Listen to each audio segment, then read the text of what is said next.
Oh, hi there. How do you do? Now this is a story all about how I built my Brazilian rainbow boa, a huge paludarium. Using a revolutionary method to build the background, the water section and the hide with a removable lid for easy poop access. Because there's no beast out there with smellier poop than Pamela. Well, yes, there is this guy, I guess. Today Pamela finally gets the home she truly deserves. So right now Pamela is living down there, but soon she's going to move up to this enclosure. This used to be where my green basilisk lived. So this is a Reptisu knockdown terrarium, meaning that the base is basically an aquarium and then we have 4 poles in each corner containing 5 panels of glass. But before Pamela can move in, we'd have to change the background. You can clearly see here that the silicone has been peeled off when I removed some branches. But not only that, eventually the silicone and cocoa fiber doesn't hold up. There's a whole playlist of how I built this enclosure if you want to see how I set it up for my green basilisk. I'll link it down in the description. So the job of today is to dismantle this and get started on the background. First of all, we need to remove the screws in each corner. And then I disconnect the misting system. Remove the lights. I then dismantled the enclosure piece by piece until I was left with the base. Rainbow boas are basically mini anacondas, so a water section is vital. I'll divide the tank so that the third is water and the rest is land, using a piece of glass.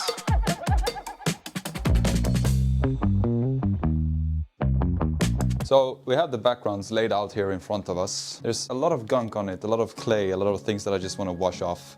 And then we can see what we're working with. So I'm just gonna grab this carefully. I'm gonna lay it here on the leaves. This actually looks quite artistic with the leaf background. So the backgrounds are all washed and clean now, but I came up with a more brilliant solution. I realized that you can just pull off the silicone and the cocoa fiber. It oddly feels like skin, like I'm flaying somebody. I've recently watched the Ed Gein series on Netflix. Oh, hi there. How do you do? So I just finished removing all of the silicone from the background, and I've also, as you can see here, this yellow tape taped off all the edges. Please ignore my messy garage. But on this shelf we have the product that we're gonna use today. And this is a moldable decoration concrete from a company called Make. And what's special about this concrete is that it's 3 times stronger than normal concrete, and you can get it to a clay-like consistency, so you can shape it, mold it however you like. What I'm gonna do now is to mix it with water. I'm gonna get it very loose and spreadable, so we can first add the first layer. And when the first layer is dried, we can then add a decorative layer, which will be the one where we can actually shape it and create whatever we want. Yeah. So if you're in Europe or in the UK, you can actually order these products from Denmark. They're currently working on a website for international orders. If you want to try this out, click the link in the description and then send them an email. Tell them, hey man, Terracoman sent me and he told me that I should send you an email explaining my tank setup and what I want, and then they'll help you figure out the perfect kit just for you. I use this, it's very useful actually. Then you simply just start on a low setting, because otherwise it skids everywhere. See, it skids everywhere. Hey dum dum, you give me gum gum. And when you have the perfect consistency, make sure to mix it for 3 minutes. So it's really incorporated, you know.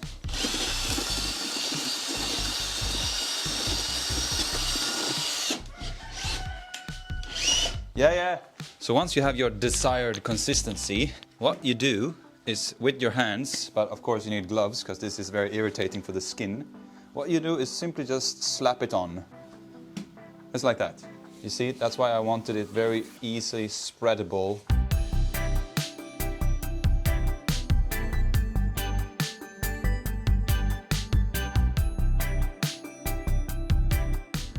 I'm sitting here making a background for my terrarium, but you can also make a background for your aquarium. You can make a vase for your mom.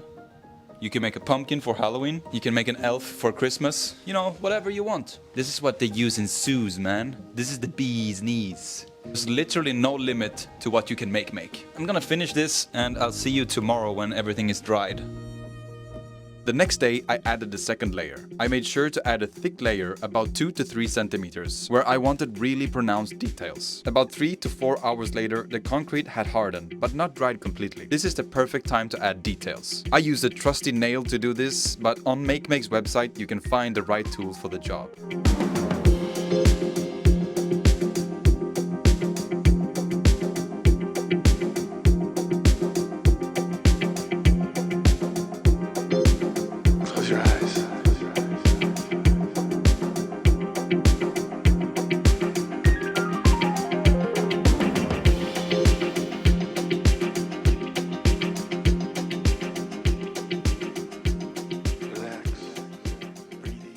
Alright, so it's now the next day and everything is rock solid. Only thing is that I have made too many of these lines. It can look a bit man-made if you're not careful. Before I put them back on the enclosure, we need to add the color fix with pigments. Color fix is basically liquid acrylic. It comes in half-liter bottles up to 5-liter jugs. Colorfix is particularly suitable for most absorbent surfaces, such as concrete, plaster, Paris, textiles. Mix up 100 milliliter pigment with 250 milliliter Colorfix for a saturated paint. I mix the Colorfix with yellow and brown. And then we just mix this thoroughly.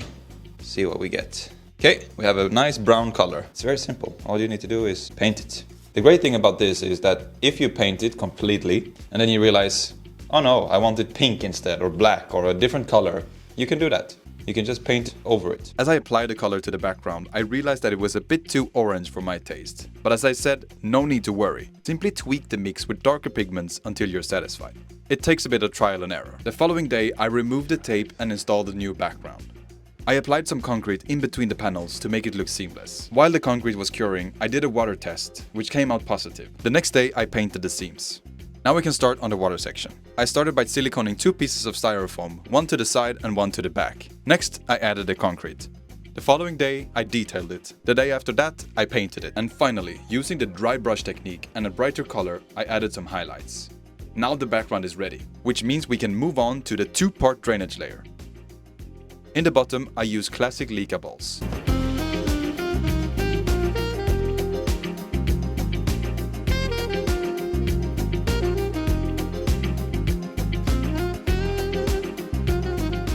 To stop PAM from entering the drainage layer, I'm using plastic floor tiles that I line with mosquito net secured in place with zip ties.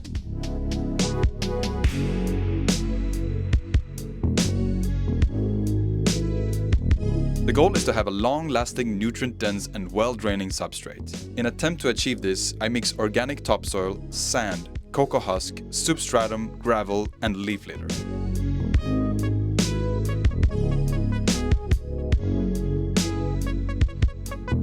I added the leftover sand in the water section, but for now I didn't have enough. Now let's move on to hardscaping. This stick used to be in Leo's tank, so to honor him, it's going to stay here. To diffuse the line where land meets water, I use a cork tube. This also doubles as a hide for Pamela. Yeah, so we now got some good anchor points here, but we're gonna need branches all over here so she can really use the vertical space. So I think we need to go to the woods. But before we do that, we can also take a look already in Pamela's tank, because we have some good branches. For instance, this one, the big boy in the back here. This one's gonna be difficult to get out because, no, I'm okay. It's already full of life on this. This cork bark can be utilized as another hide if we kind of dig down here as far as it goes. And then this, we can kind of dig it down also. So yeah, we got a lot of things going on here. We need something up here as well. I kept rearranging the sticks for a few days, and here's what I finally came up with.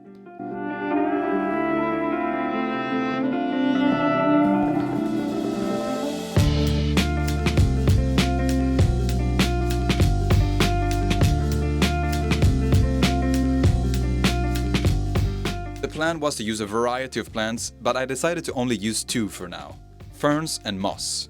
To me, it looks more natural in this case.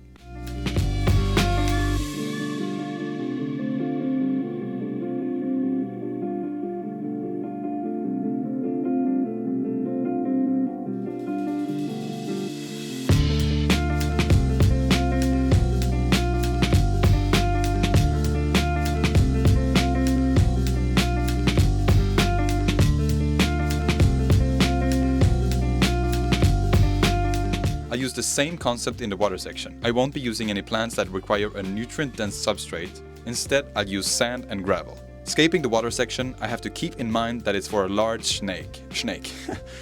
So I can't go too crazy and take up too much space. These aquatic plants are epiphytes, meaning that they draw nutrients from the water column. This allows me to jam them in between rocks or superglue them directly to the rocks.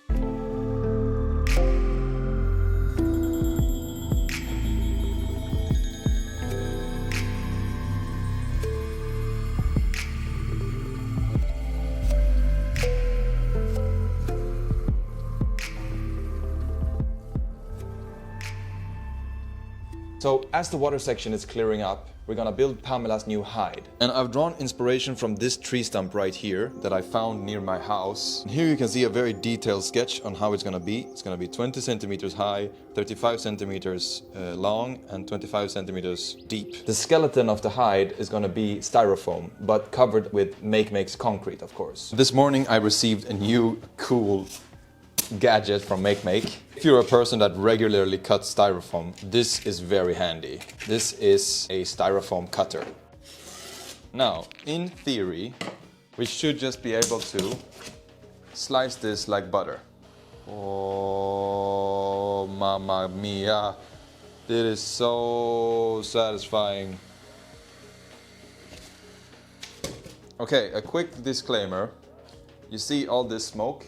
I'm gonna use this mask, but I'm also going to open the garage. You don't want to do this inside. I've seen people doing this inside and it's not recommended.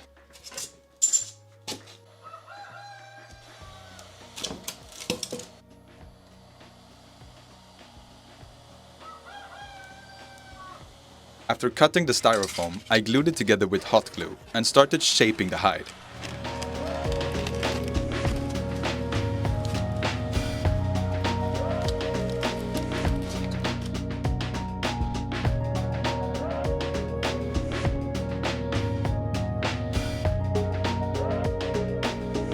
Here's the result. Looks like this time I wanted the concrete in a clay-like consistency, so I'll mix up 5 parts concrete to 1 part water.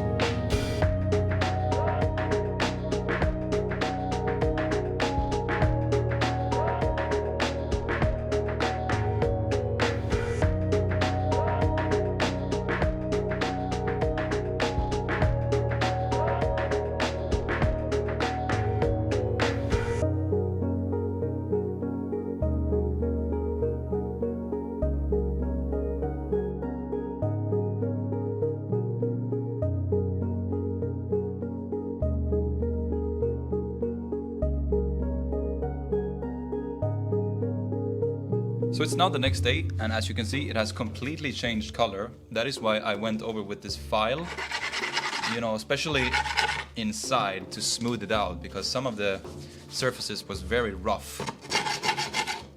And we don't want the snake to damage her scales. After smoothing the hide, I colored it with more or less the same color as the background. The next day, as I tried to add it to the tank, I realized it was too big and not to mention ugly. So off camera, I built a smaller and simpler hide. But first, let's snake test it. Great success!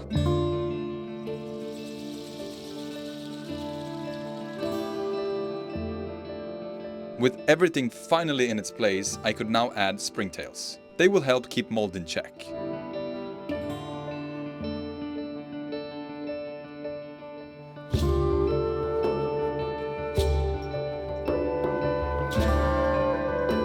And isopods will eat decaying matter. Together they become the cleanup crew of this tank.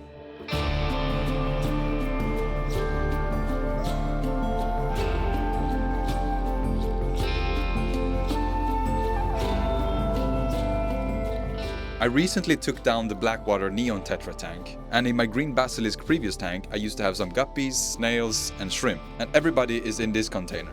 Let's add them.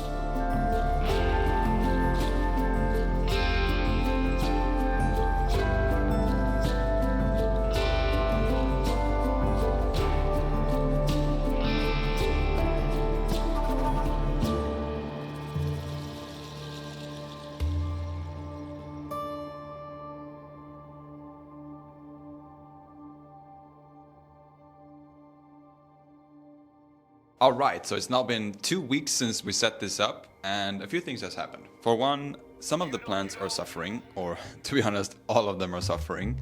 I think ferns, when you move them, especially like I've been doing, like taking them out, putting them back in, scaping, rearranging, taking them from nature, putting them into a hot enclosure from cold outside. But for now, I want to add Pamela to the tank and see how she interacts with the tank and see if she's gonna trample all the plants and destroy the whole setup. It's official, Pamela is moving. I'm so excited. So I have a GoPro here, we have the camera there, and here we have the iPhone. Right. Let's grab her. She has completely messed up her hide. And here she is. The one and only Pamelina. Alright, here we go.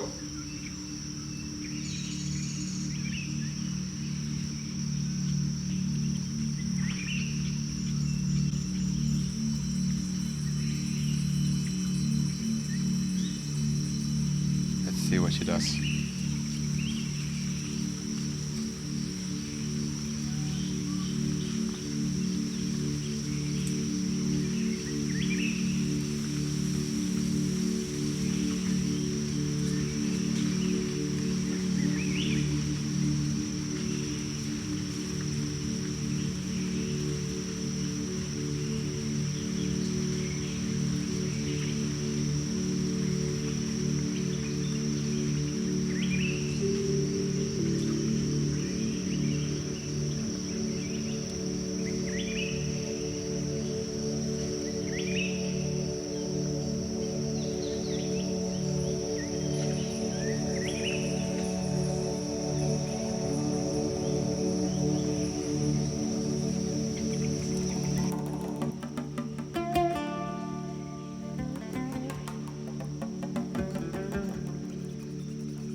So you can see now the fog is kind of collecting inside of the tank, which is optimal for sense of humidity in the tank and for the plants. But I can actually hook this up to a hygrostat that controls the humidity. So it's when it reaches 90 or 80% or 70 or whatever you want to put it to, it automatically turns off. Or I can set it to a timer so it comes on, you know, every half an hour just for a few minutes to fog it up, and then it goes away. Why am I still wearing this? So I was just standing here editing, and then I turned over and I see that Pamela has moved. You can see she's actually emerging from the soil and then going down into the hide.